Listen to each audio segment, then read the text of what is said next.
For me, when I was in high school, I felt this itching need to redesign a publication. I love magazines, or some form of mass media that we all touch, we all see every day and have it regard social change. And I feel like that's something that was missing, at least from the media that I was consuming every day. And the media, the art, the culture that we produce impacts us so much, and the way that we think and the way that we approach the world as individuals and as a community.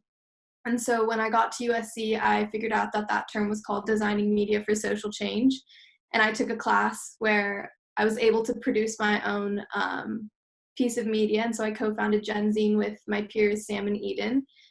And Genzine is about addressing contemporary issues through the eyes of Generation Z. And it's evolved into this community as well as print publication where people who don't consider themselves writers, people who don't consider themselves activists can come and educate one another and to either tell their story or to just speak on an issue that affects them in their day-to-day life or a problem that they see in the world. And it gives them some sort of confidence, empowerment. And I do believe that that peer-to-peer interaction, especially when it's within our community and you see who wrote this article and who wrote that article, it holds a little bit more weight in the word of the conversations we're having because it's a little bit outside of the norm compared to the typical chatter we have.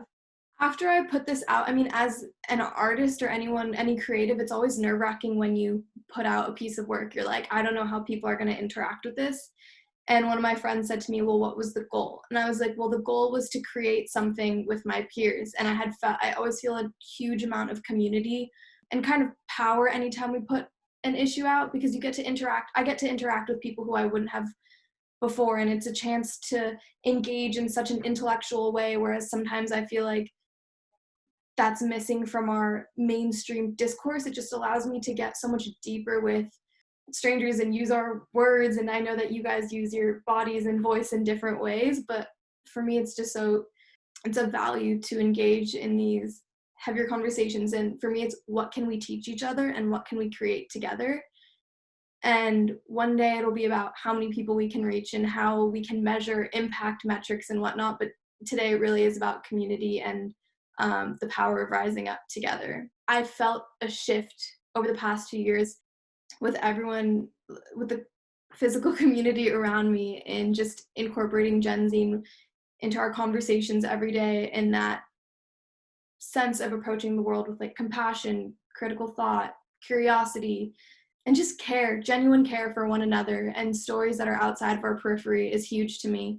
And another driving force is that we're all so caught up in what we're going to do with our lives. And a lot of people look at activism or having a career that is driven to help others as all consuming, but it's about making a difference wherever you are, however you are. And it doesn't have to be this, it should just be a part of all of our mindsets, truly.